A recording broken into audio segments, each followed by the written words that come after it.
passo agora a apresentar o nosso segundo orador, a quem desde já agradecemos também, também jornalista, Alfredo Maia, é deputado do Partido Comunista Português, à Assembleia da República, integra as comissões parlamentares de Trabalho, Segurança Social e Integração, Agricultura e Pescas, Ambiente, Energia, Poder Local e Coesão Territorial. É membro do Conselho de Administração da Assembleia da República e do Conselho de Direção do canal Parlamentos. Foi membro pela CDU, da Assembleia Municipal de Porto e da Assembleia Municipal da Maia. É membro da direção do setor intelectual Organização Regional do Porto, do PCP. É jornalista de profissão, como já disse, com atividade legalmente suspensa. Como jornalista, iniciou a profissão em 1981, no jornal O 1º de Janeiro, tendo sido membro do Conselho de Redação e da Comissão de Trabalhadores. Desde 1988, pertence aos quadros do Jornal Notícias, onde foi membro do Conselho de Redação e delegado sindical. Trabalhou também na Rádio Ativa e colaborou na Rádio Nova. Tem colaborações dispersas em publicações como o Jornal Sábado, Primeira Série, Seara Nova e Vértice, e foi colunista no sítio Abril Abril sobre temas de média. Entre 1983 e 2015 foi dirigente do Sindicato de Jornalistas, tendo integrado depois o seu Conselho Deontológico. Foi ainda vice-presidente da Associação de Jornalistas e Homens das Letras do Porto, suplente da Comissão de Apelo da Comissão da Carteira Profissional e membro da Comissão de Classificações da Entidade Reguladora para a Comunicação Social. É autor de dezenas de artigos e comunicações sobre jornalismo e justiça, direito da comunicação, ética e deontologia do jornalismo, jornalismo e proteção de crianças e jovens, condições de produção dos média e participando em diversas coletâneas. Muito obrigada ao Sr. Deputado Alfredo Maia e passo-lhe a palavra então para a sua apresentação. Se me permitir só 10 segundos, eu queria manifestar publicamente a minha gratidão ao Alfredo Maia, eu nunca mais me esqueci disso. Há uns 15 anos, um grupo de jornalistas muito conhecidos resolveu retomar os estudos, fazer um curso ou de pós-graduação, ou de mestrado, ou de doutoramento. Esse grupo depois continuou para fazer investigação científica que deu origem à publicação de um livro que já foi citado, que é o Perfil Sociológico do Jornalista Português, um calhamaço, quase 1000 páginas. E foi o Alfredo Maia, na altura presidente do Sindicato de Jornalistas, que facultou o salão do sindicato para que nós tivéssemos reuniões semanais lá no sindicato, e isso durou meses. Todo o tempo da investigação da parte deste grupo, e por isso eu gostava de apresentar formalmente e publicamente formular o meu agradecimento pelo acolhimento ao que o Alfredo Maia deu a esta nossa iniciativa. Muito obrigado.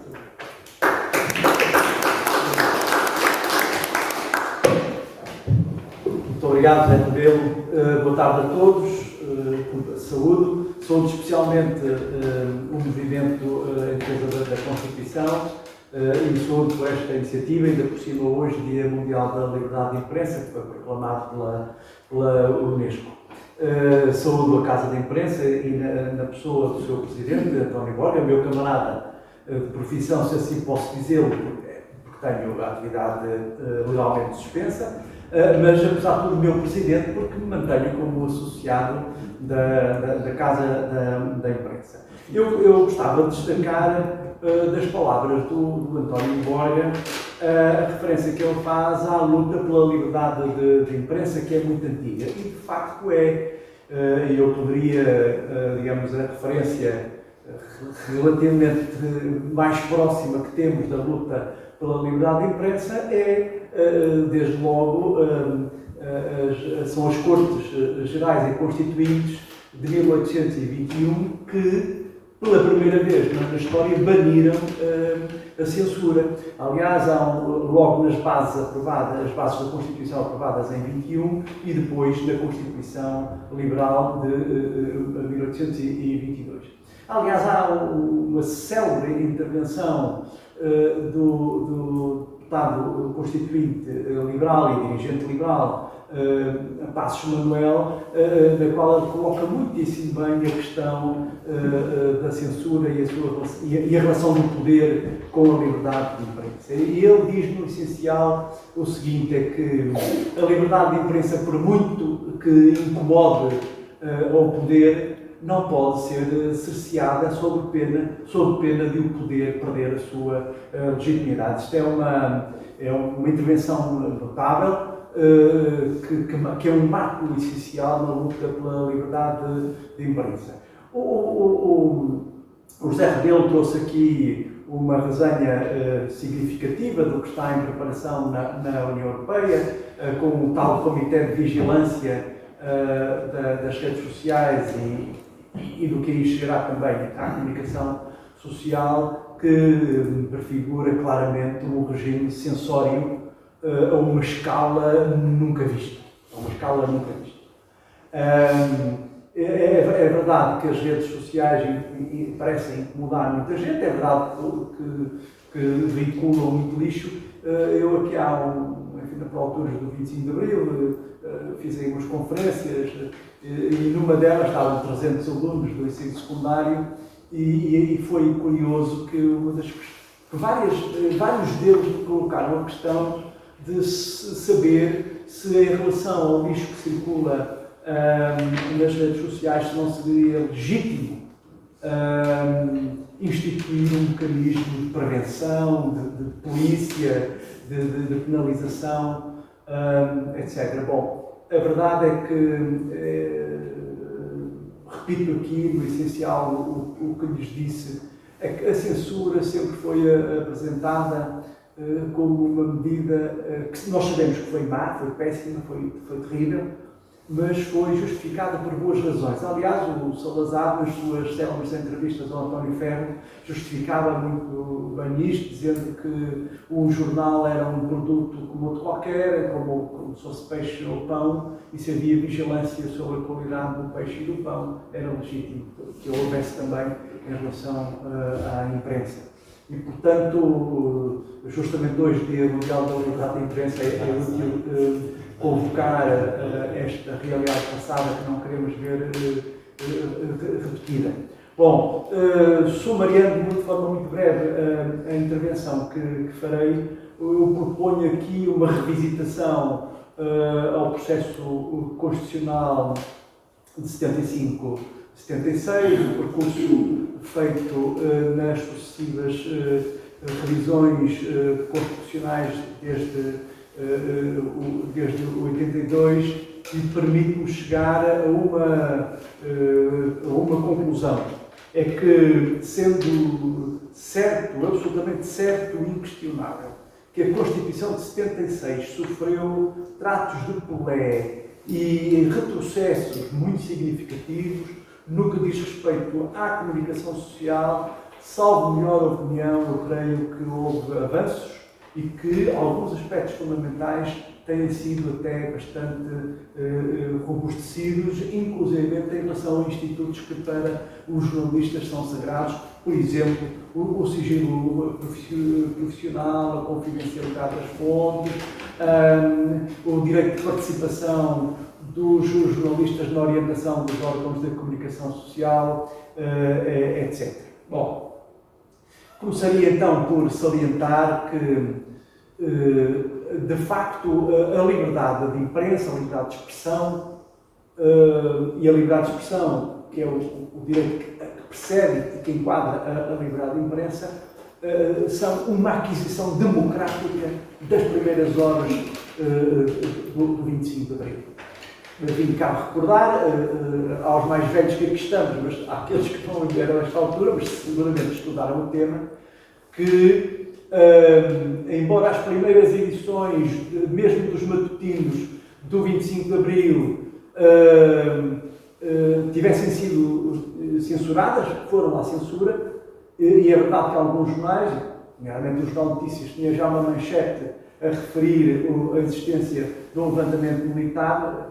As primeiras edições não puderam sair com essa informação, mas a verdade é que logo no final da manhã, por volta do meio-dia, os matutinos saíram com edições especiais e os vespertinos saíram já pela primeira vez enxutos de qualquer mácula do lápis azul ou do lápis vermelho, conforme o sítio onde isso acontecia.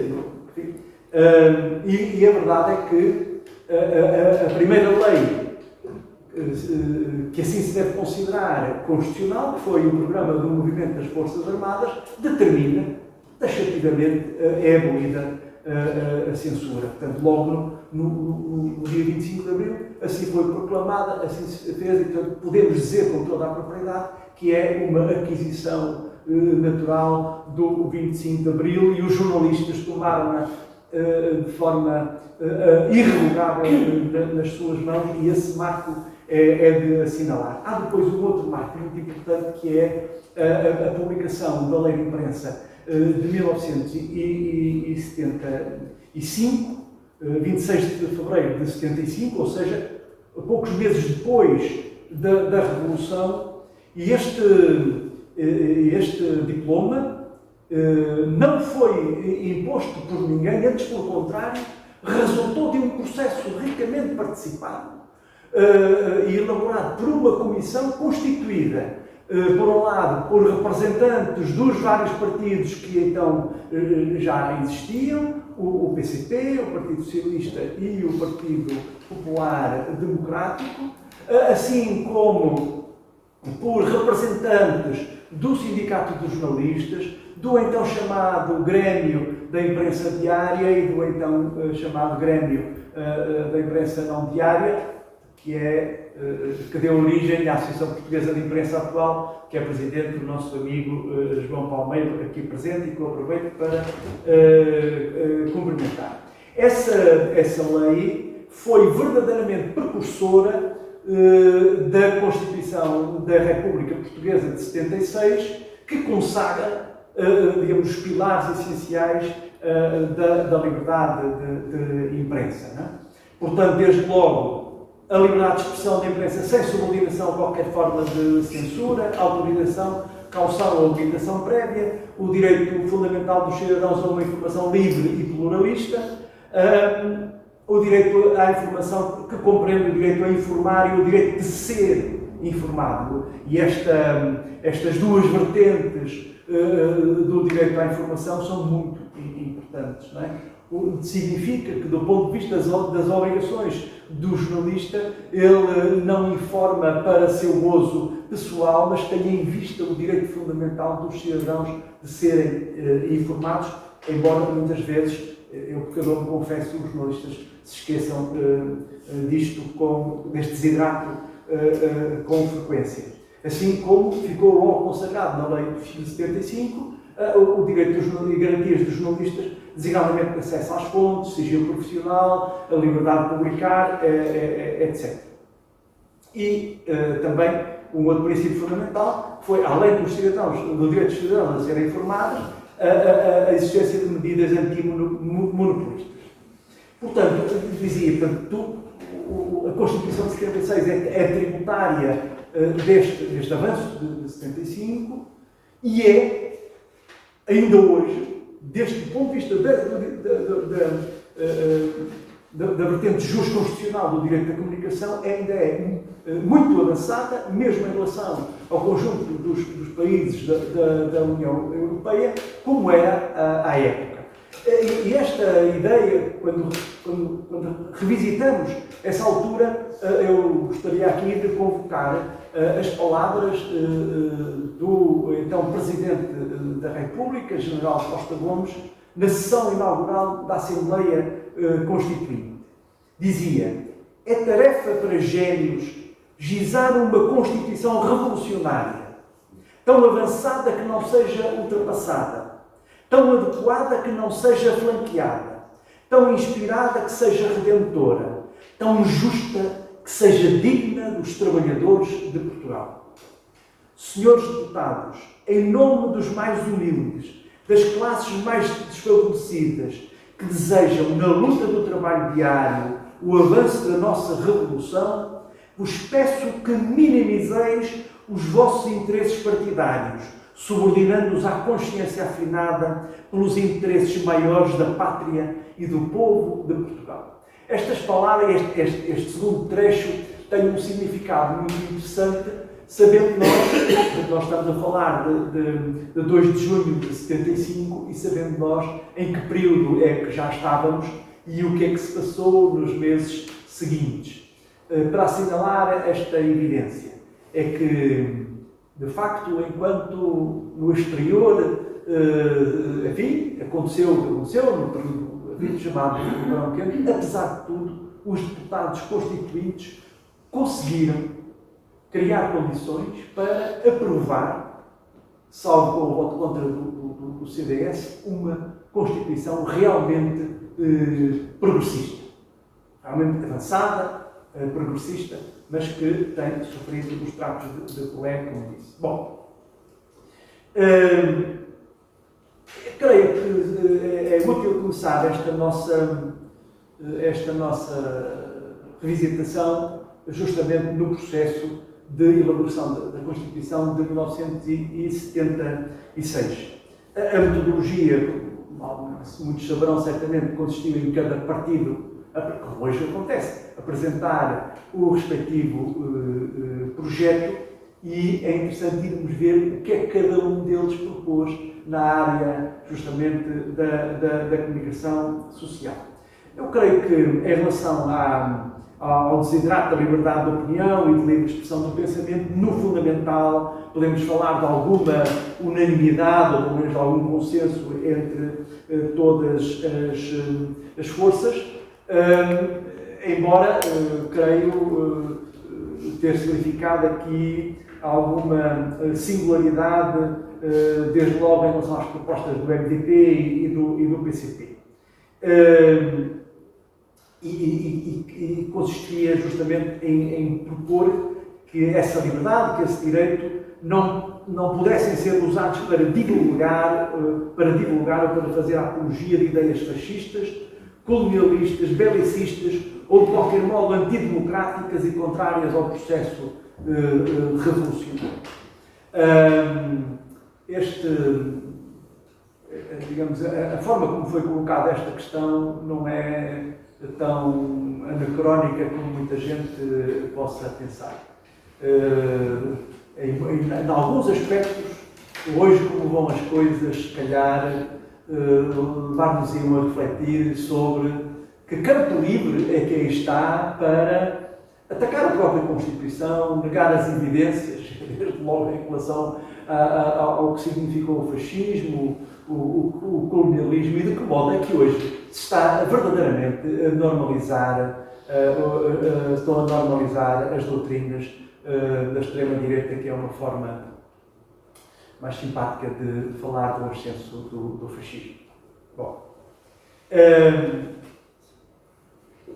um outro tema consensual na altura foi justamente a garantia de que não haveria censura nem necessidade de autorização ou caução prévias. Esta questão da autorização era muito importante no regime fascista, porque o regime fascista não só impôs a censura, melhor, institucionalizou e legalizou a censura com a Constituição de 33 e um diploma específico em 33, porque, na verdade, ela, do ponto de vista em relação ao período do fascismo, isto é, incluindo a Revolução do 28 de maio de 26, a censura foi instituída de imediato, mas nem sequer houve um diploma, foi uma instrução do comandante da polícia aos diretores dos jornais, e assim foi mantendo até que a Constituição de 33 e uma primeira chamada lei de imprensa, que era pelo menos isso,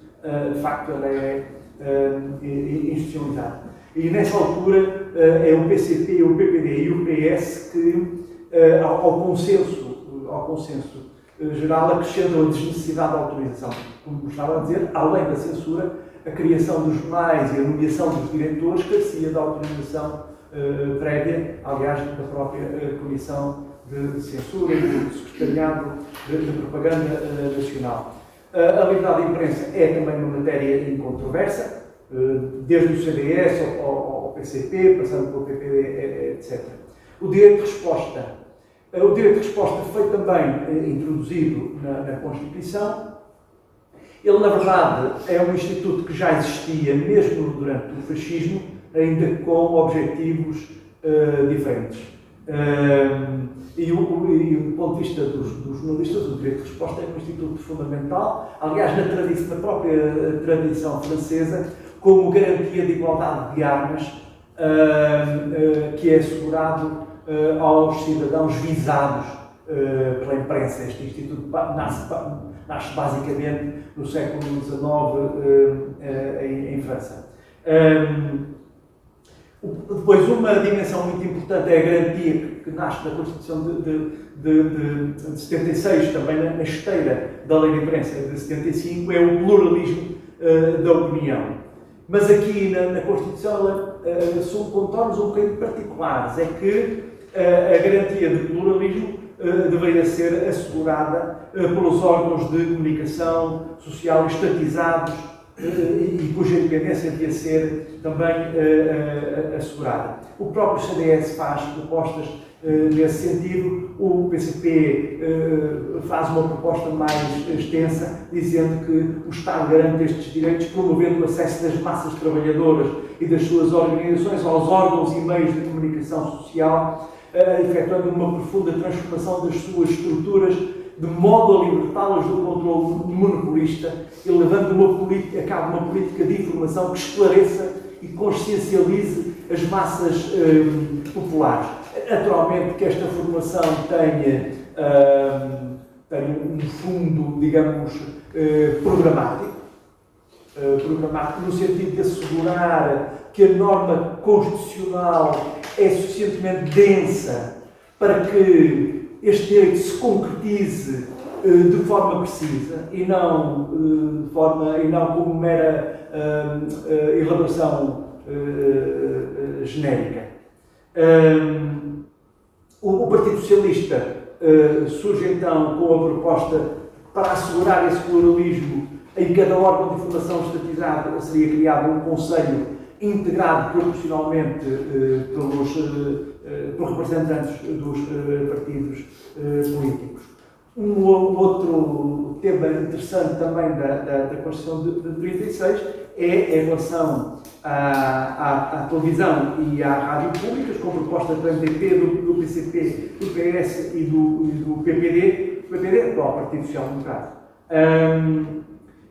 Enquanto o MDP e o PCP defendem a expressão da televisão exclusiva do Estado e que tal atividade não pode ser objeto de propriedade privada, o Partido Socialista refere-se expressamente a órgãos de comunicação social estatizados e o PPD já então, como veio a defender, como veio a conseguir depois, defendia a coexistência dos modelos público e privados.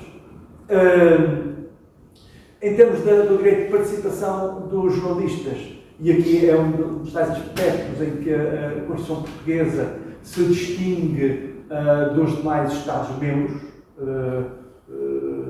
os 27 atualmente, como os 28 quando o Reino Unido era membro, é que de facto é a garantia de que os jornalistas tinham o direito de participar nos órgãos de informação através de conselhos de redação.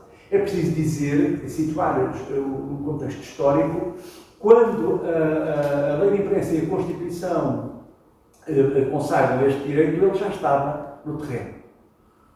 Na generalidade das redações, sobretudo das principais, havia já conselhos ou comissões de redação e os jornalistas estavam, de facto, já a participar na orientação dos órgãos de informação.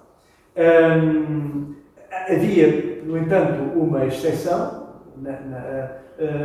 em 76, que era a exclusão dos jornalistas dos órgãos de informação estatizados em relação a este direito. E esta exclusão injusta só veio a ser corrigida na revisão de 1997. Bom, naturalmente que nem tudo foram rosas e houve algumas controvérsias interessantes. Uma delas foi em relação à liberdade de imprensa, e à liberdade de expressão, houve algumas controvérsias que, na verdade, foram, até do ponto de vista técnico, relativamente estéreis, ou melhor, inconsequentes.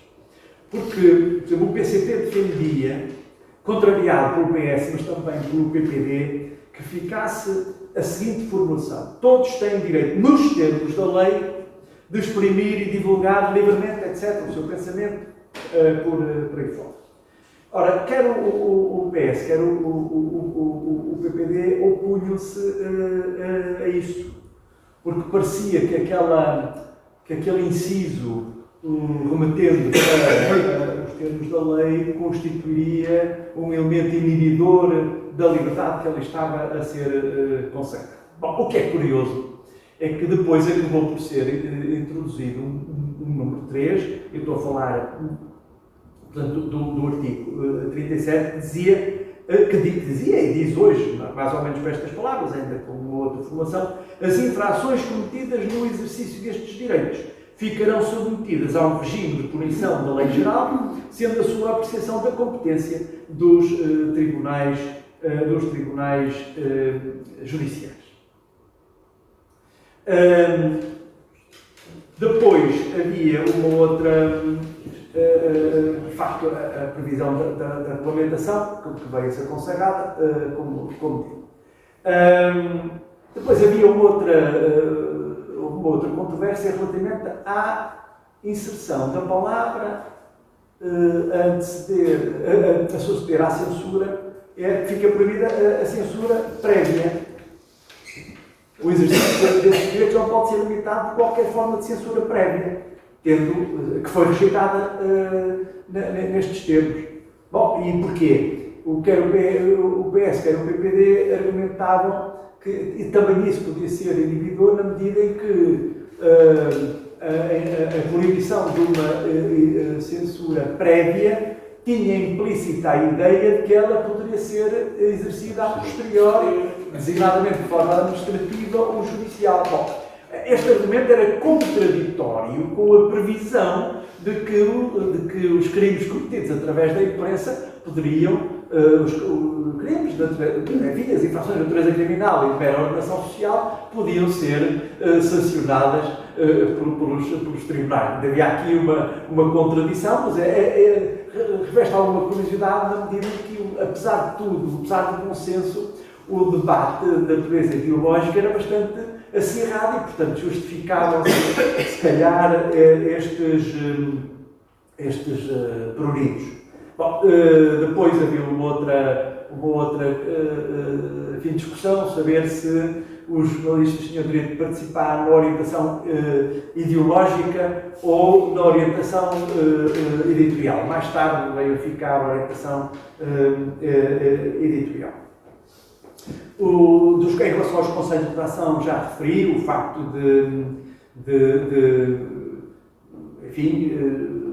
os órgãos estatizados estarem excluídos.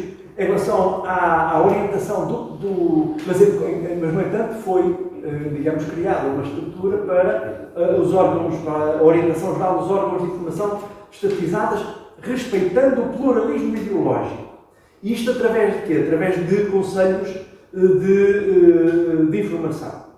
Bom, aqui também houve mais uma controvérsia, na medida em que o PS defendia a extração exclusivamente parlamentar quanto à composição dos conselhos de informação, um para a rádio, o outro para a televisão, ao passo que o PCP acrescentava a estes representantes também representantes dos então órgãos do Estado, portanto o Governo, o Conselho da Revolução e a Assembleia do MFA. Bom, em síntese, todos estes aspectos fundamentais que referi, de facto, vieram a ser consagrados no texto final, com todas estas garantias, liberdade de expressão, o direito de se informar, a liberdade de imprensa, A liberdade de imprensa no sentido que consagra a liberdade de expressão e criação dos jornalistas e colaboradores, a intervenção dos jornalistas na orientação ideológica dos órgãos de comunicação social não pertencentes ao Estado ou a partidos, e a garantia de que nenhum regime administrativo, fiscal ou política de crédito, etc., possa afetar a independência por aí fora. Bom, em relação aos meios de comunicação social do Estado, já então a Constituição de 76 consagrou, então, como dizia, a existência de conselhos de informação. Estes conselhos de informação foram, como direi a seguir, sucessivamente substituídos pela Autoridade para a Comunicação, pelo Conselho de Imprensa, pela Autoridade para a Comunicação Social e pela atual entidade reguladora. Eu devo fazer uma ressalva em relação à evolução da dimensão jurisconstitucional do direito à comunicação, que em matéria de regulação sim houve um retrocesso. Sim, houve um retrocesso. A revisão de 82 aprofunda, digamos, melhora o direito à informação, o normativo relativamente à direito à informação, aditando o direito de informar e de ser informado e consagrando a tríplice dimensão do direito de se informar, de informar e de ser informado, tanto que a questão é um tripé que assenta a própria cidadania informada e participante. E acrescenta ao direito de resposta o direito de retificação e o de indemnização por danos sofridos, que é também uma dimensão bastante importante. Em relação ao artigo 38, a mesma revisão de 82, que foi, digamos, a mais importante, altera em relação à restrição ao direito de participação dos jornalistas, acrescenta as publicações confessionais acrescenta as publicações confessionais às partidárias. As partidárias não podiam exercer conselhos de redação e as confessionais passaram a também não poder fazê-lo. Depois adita o número 3, estabelecendo que a liberdade de imprensa implica o direito dos jornalistas ao acesso às fontes, nos termos da lei, ao acesso às fontes de informação e à proteção do sigilo profissional, além da independência, bem como o direito de eleger e conselhos de ação, etc. Eu devo dizer que, em relação ao sigilo profissional e à proteção, exatamente em relação ao sigilo profissional, há, apesar de tudo aqui, um retrocesso. É que o sigilo profissional dos jornalistas foi incontestável, mesmo no plano judicial, até ao momento em que foi constitucionalizado o segredo de justiça. Numa das últimas revisões. E isto gerou conflitos entre dois valores fundamentais, tendo ambos protegidos, tendo ambos a dignidade constitucional, tendo ambos protegidos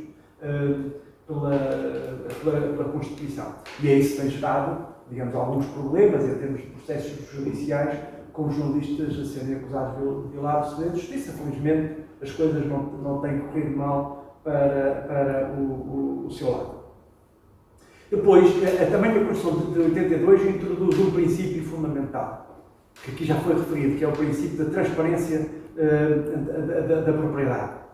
Mas o que é certo é que entre 1982 e 2015, como diz o povo, enquanto o pau vai e vem, folgam as costas. E a verdade é que esse desígnio fundamental, um desígnio constitucional, uma garantia constitucional, foi com frequência, digamos,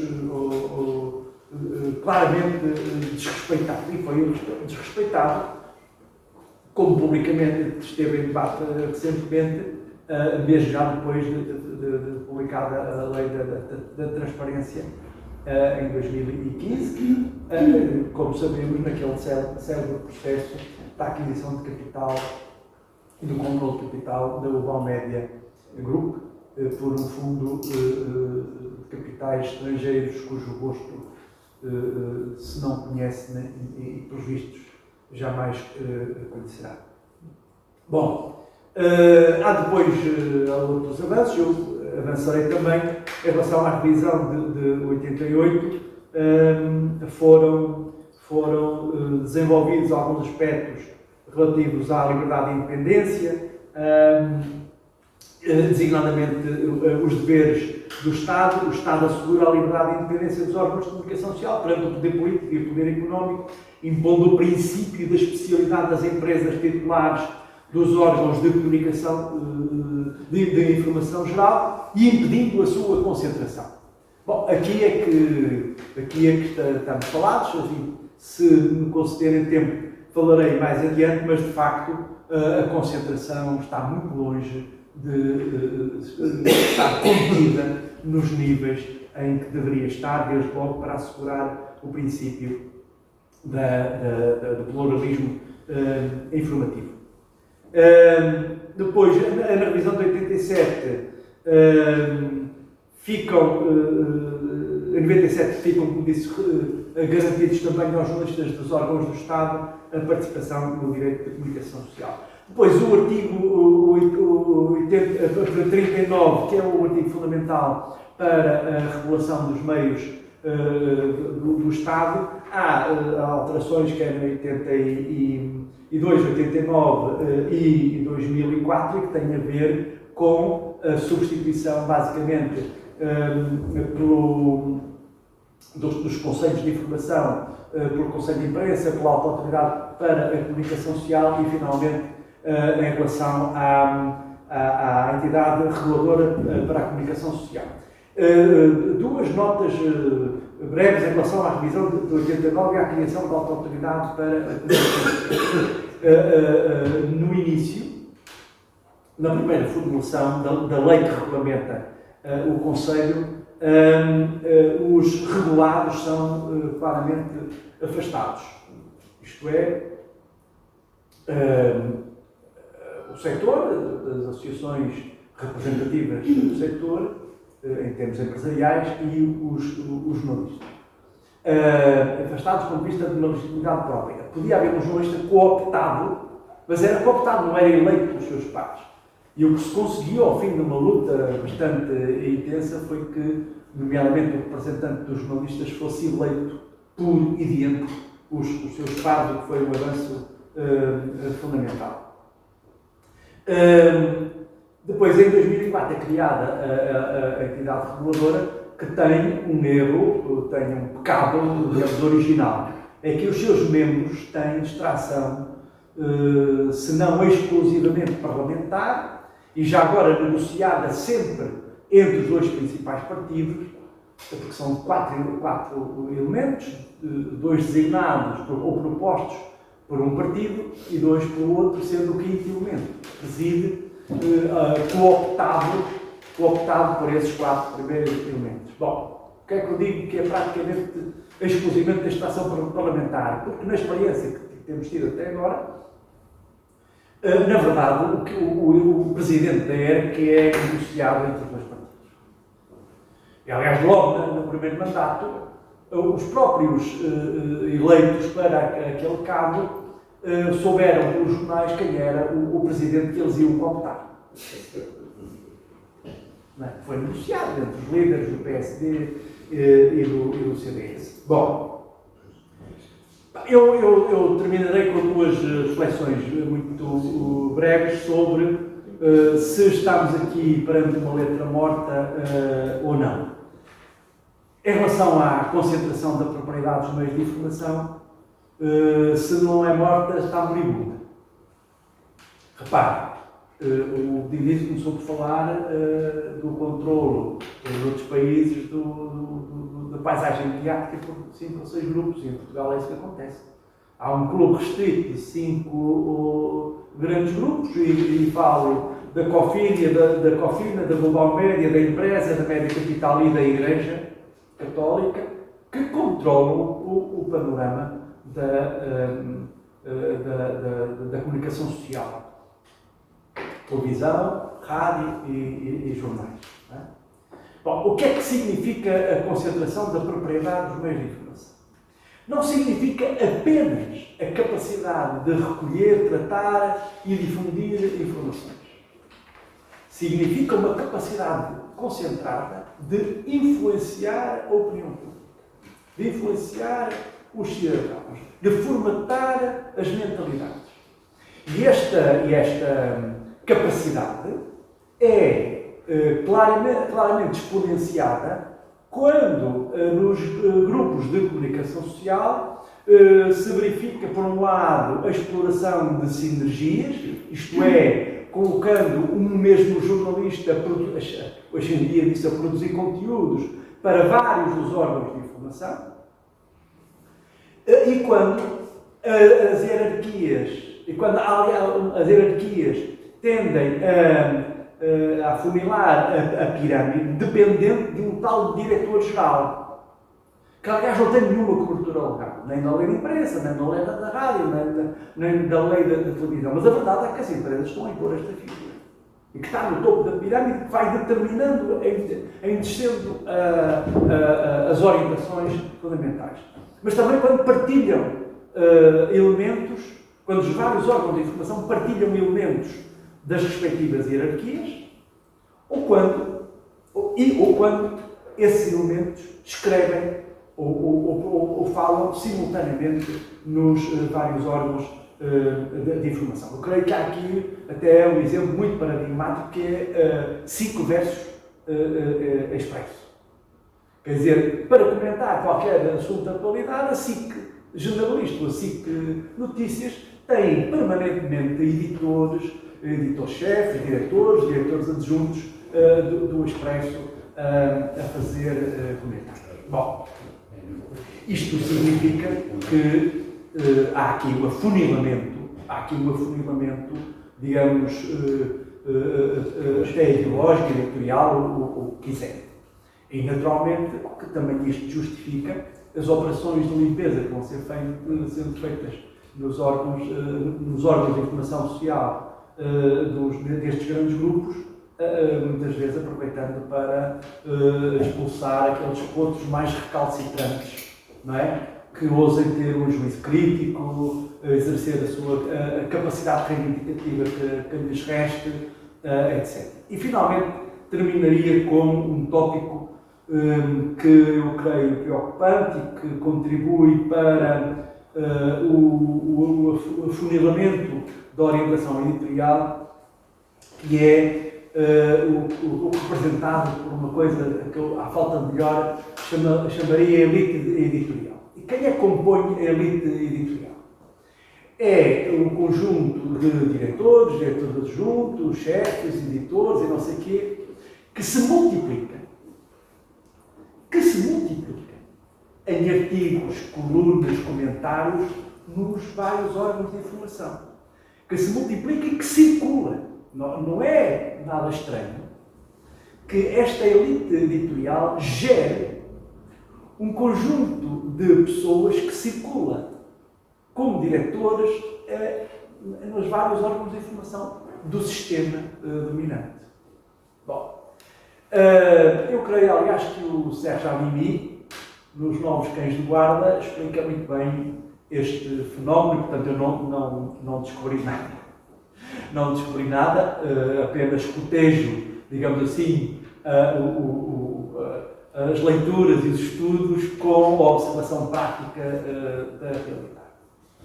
É porque reparem, e por isso chamo a atenção para os perigos e para os efeitos concretos da existência e do funcionamento desta elite editorial em termos do pluralismo informativo. É porque, salvo umas pequenas exceções, e seria caso para dizer que as exceções porventura existem para alguma coisa, quanto mais não seja para a autodesculpa, esta elite tende a impor uma leitura uniformizada da realidade. E a impor de forma acrítica uma agenda comum. Um ângulo de abordagem da realidade, dos assuntos a cobrir, de valorização ou desvalorização deste ou daquele elemento da realidade. Já agora, da ocultação ou do favorecimento desta ou daquela força política, social, etc. Não é? E isto, de facto, é preciso prestar não só grande atenção, mas especialmente combater. Bom, peço desculpa por qualquer palavra mais maldita. Era isto que queria contar-vos por agora. Muito obrigado.